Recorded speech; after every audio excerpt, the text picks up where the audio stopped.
Hey, good morning to everybody. Today we're working in this 2015 Toyota Aqua, and in this is gonna be a short video. We're gonna do a basic service to the hybrid battery, and I am going to show you how to properly connect any type of special charger for these hybrid batteries. So if you want to get to know how to connect the charger and do the basic service, stick around and then we will continue then.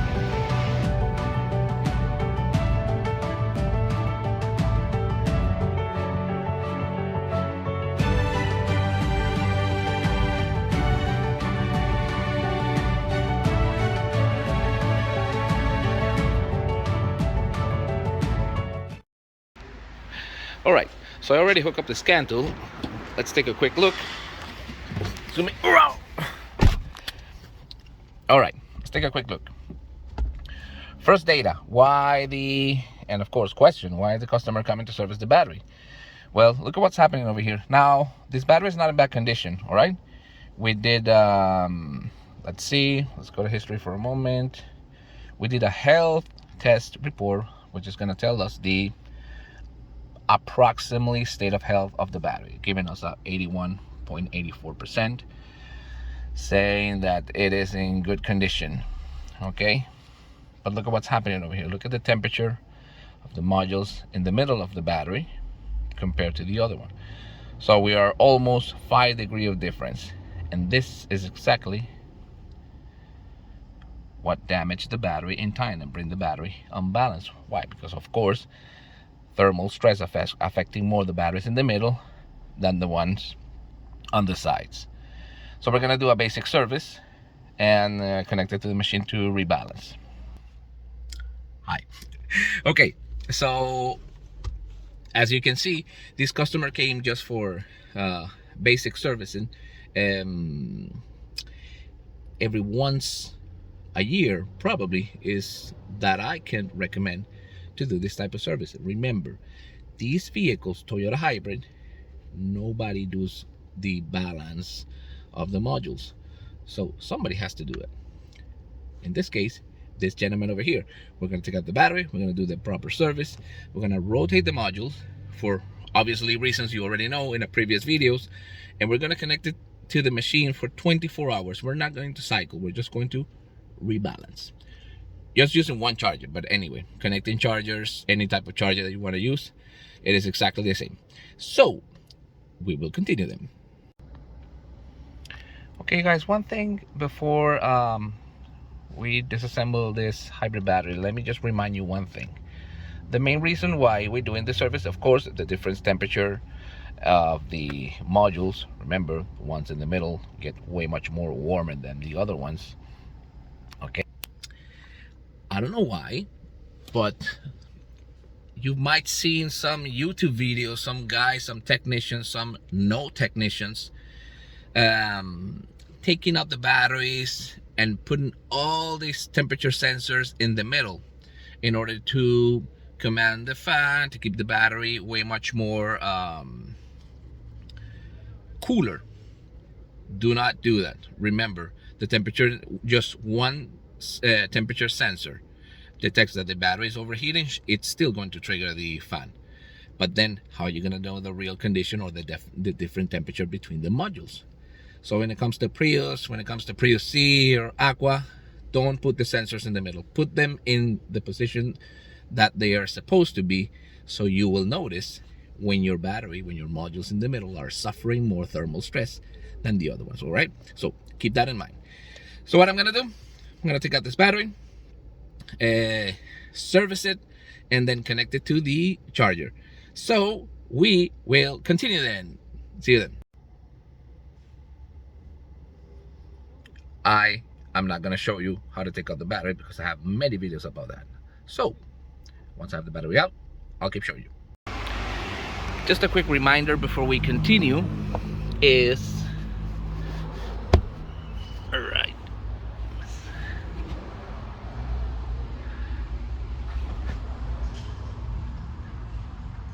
and you see the cooling fan and all the debris and dirt. I'll show you one more thing. This is a suction vent where the fan absorbs everything. Look. Hi again. Everything has been sucked directly inside the battery. The reminder is keep your rear compartment as clean as possible. Otherwise, you could damage your battery faster, especially in this type of weather. We are right now in the Caribbean. Over here the weather doesn't help. Look, I'm sweating just by talking with you guys. Okay. So let's continue then. Okay, we got the battery here in the lab, but let me show you something very interesting. I don't even know how this got here. Don't ask. All right, we'll continue. Hold on before we take it apart. All right, let's take a quick look. So definitely the first thing we're gonna do is we're gonna take out the fan, completely disassemble the battery, do the proper module rotation. Let's check the connecting logs, how they are. As I said, we have a video about this, but still, I will kind of show. Okay, so we will continue then.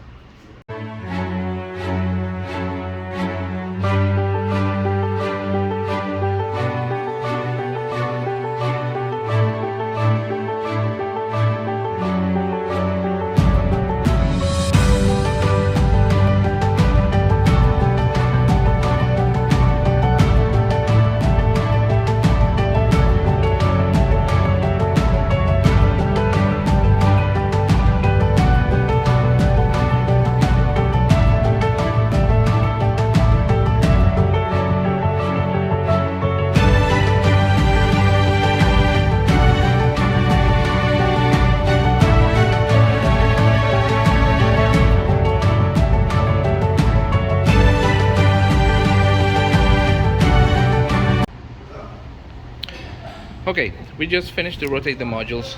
Okay, so we know now that the strongest modules, or the one that goes cooler, are now going in the middle. There you go.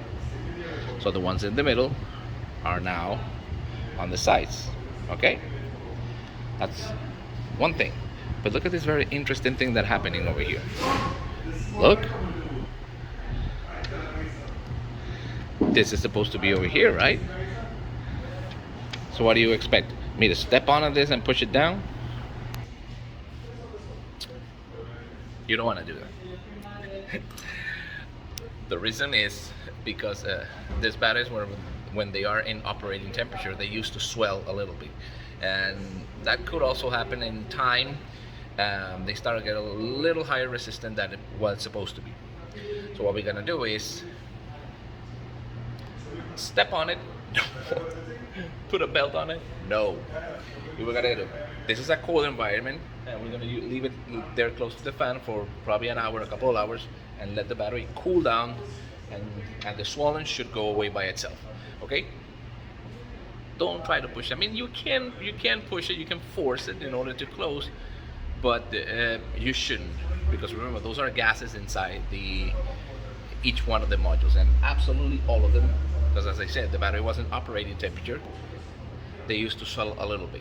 Now this one is a little swollen, more than what it should, but yet still, it should be in good condition. So what we're gonna do, just leave it there, cooling down, all right? So, we will continue that.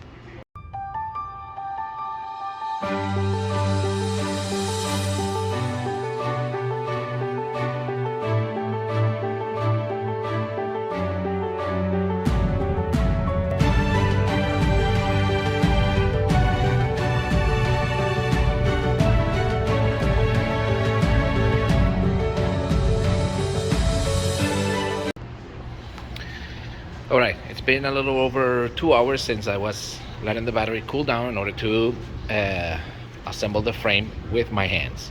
Alright, so the video you just saw, it was just a hyperlapse 2 hours. Alright, okay, fan is finished. Battery assembly. We are now going to hook up the charger, and this one is one of the chargers that I use. Positive connector.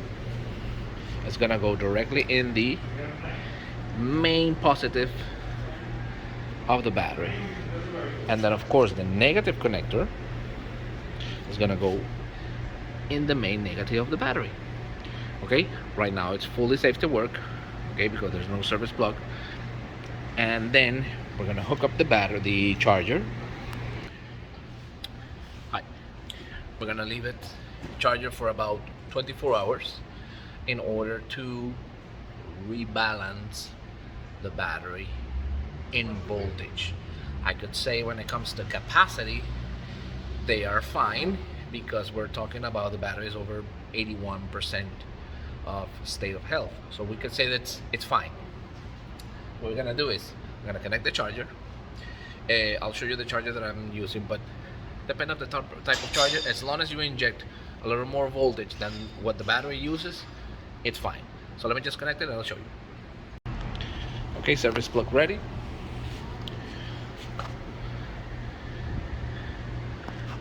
Positive terminal connected, negative terminal connected. All right. Protection fuse that I put, to the charger. So this is a universal connector that I have. I have many for depending the battery fan. So this goes directly into the cooling fan. I can just modify this depending of the fan, and I can just. Today we're gonna use the Prolong charger, right? Give me a second. Let me start.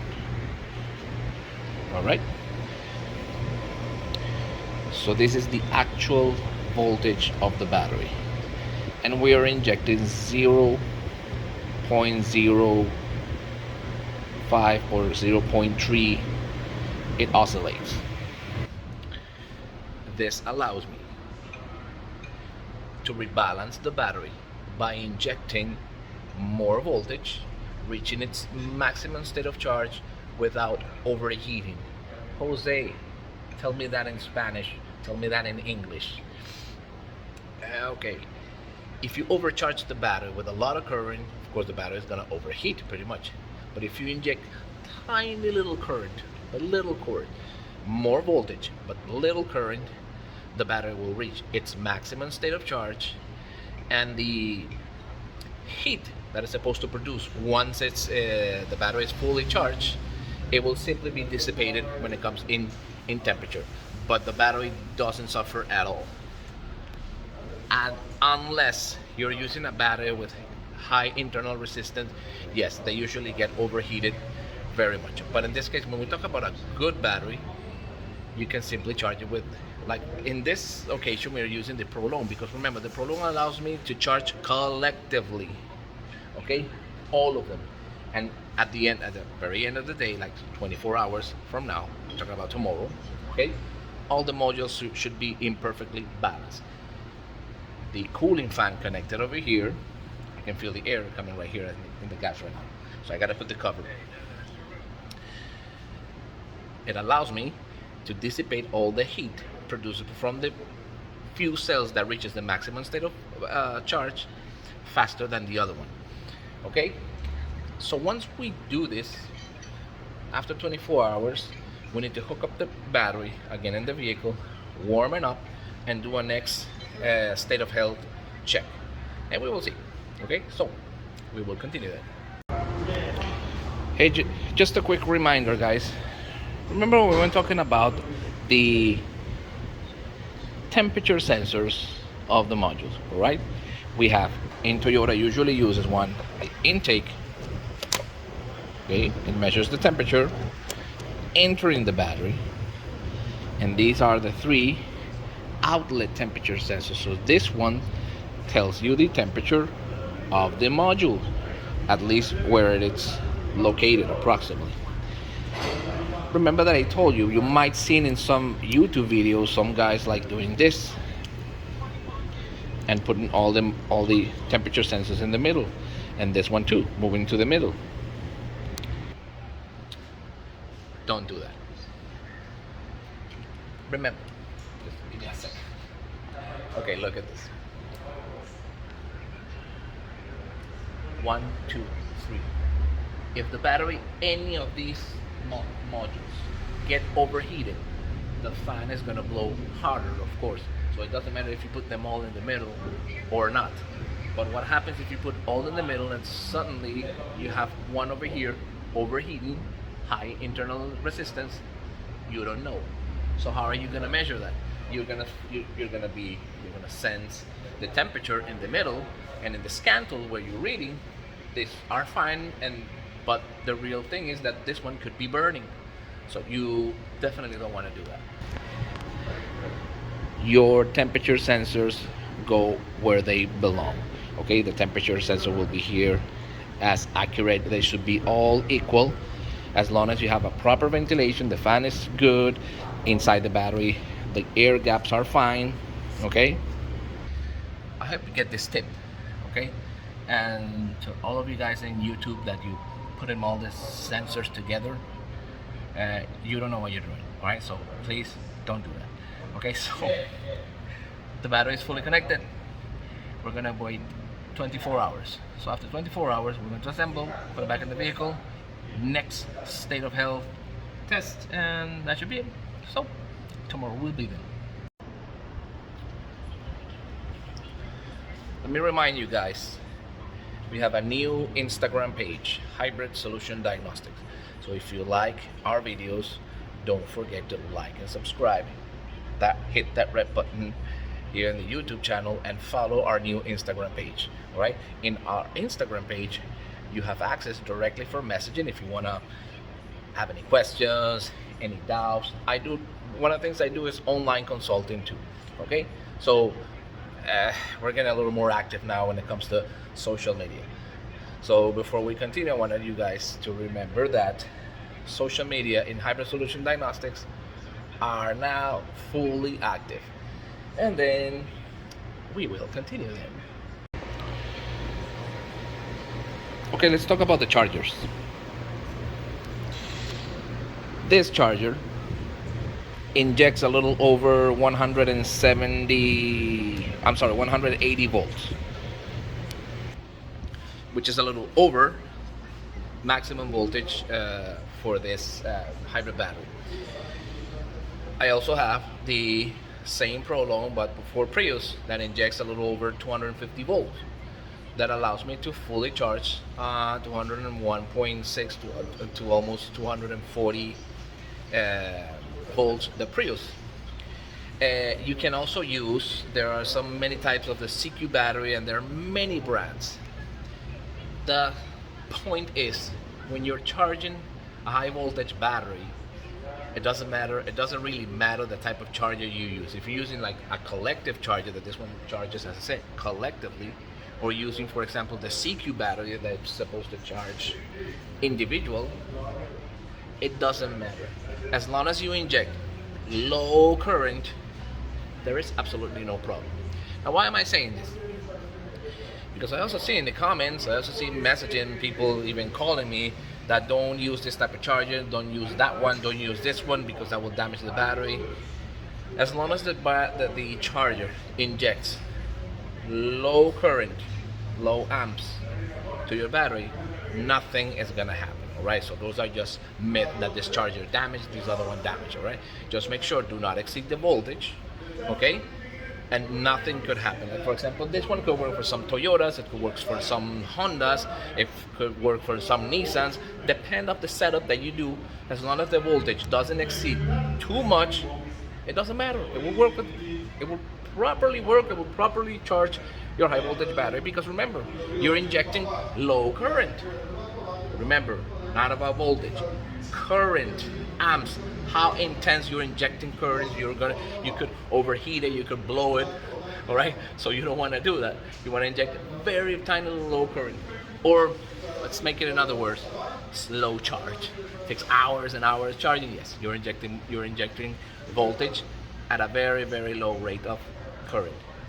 That is the secret when it comes to charging your high voltage battery. Now, of course, we know that these batteries are designed to charge and discharge at a high current. Yes, indeed.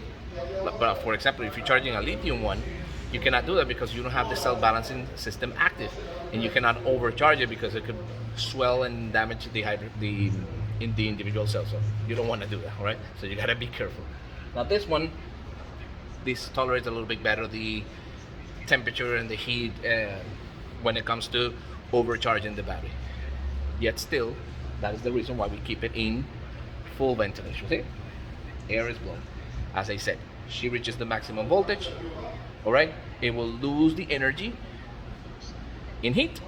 So we dissipate the heat with the air blowing, and the rest of the modules that didn't get to the proper voltage, all right, will reach, and finally the battery will be in balance. I think that would be more than enough for you guys to know some few tips when it comes to working on these hybrid batteries, and depending on the type of charger you're using, when and how to use it.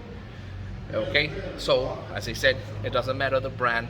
All chargers designed for hybrid batteries, those are low current chargers. Okay, so get away with all those myths that this charger works, that this one doesn't work. All the chargers work. As long as you inject more potential difference to the battery, it will charge it with absolutely no problem. Okay, so we will continue then. So it's been almost 24 hours with the battery connected to the machine, and let's see what's our voltage right now. It is in 171, which is the maximum state of charge that this battery can reach. High. So what we're gonna do, we're going to disconnect the battery and leave the battery resting for a couple of hours in order to cool down a little bit. We're gonna install it, hit the road a little bit for about 50 minutes, half an hour to warm up, and we're gonna do a next state of health check. So we will continue then. All right, let's see if, oh, yes, everything is fully assembled and clean as it gets.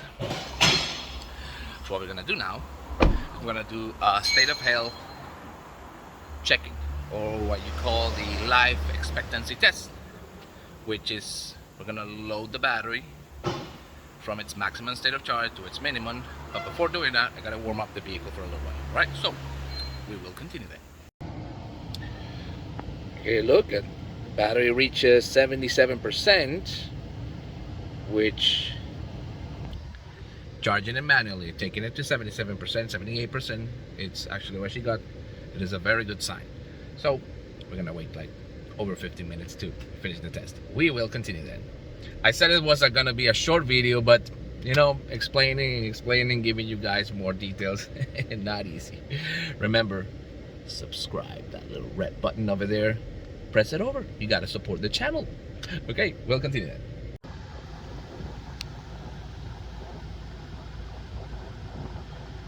So we're still loading the battery. It's almost done.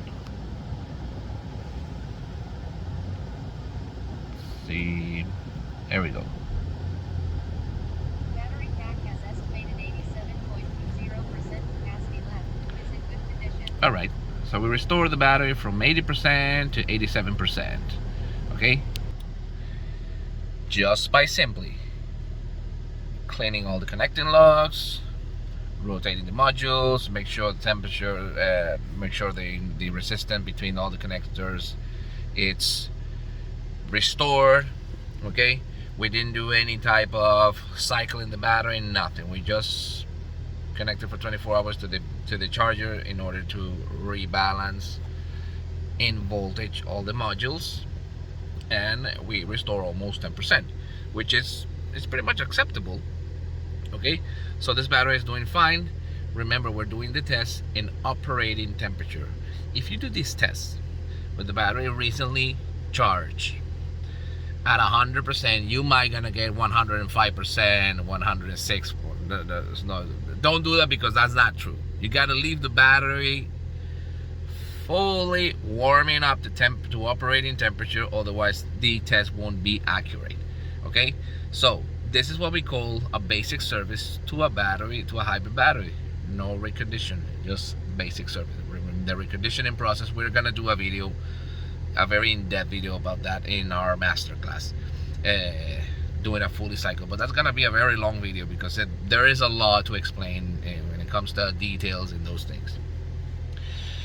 So I think some of the myth about the some of the myth about the chargers, the connectors, cycling the battery, what charger connects. I mean, there's too much about these subject when it comes to Toyota hybrid battery. But in this case, some of those myths, I'm pretty sure, I hope you guys learn about this. So let me remind you guys, we're gonna do an amazing masterclass, all right? So I'll see you guys in the next episode. Bye bye.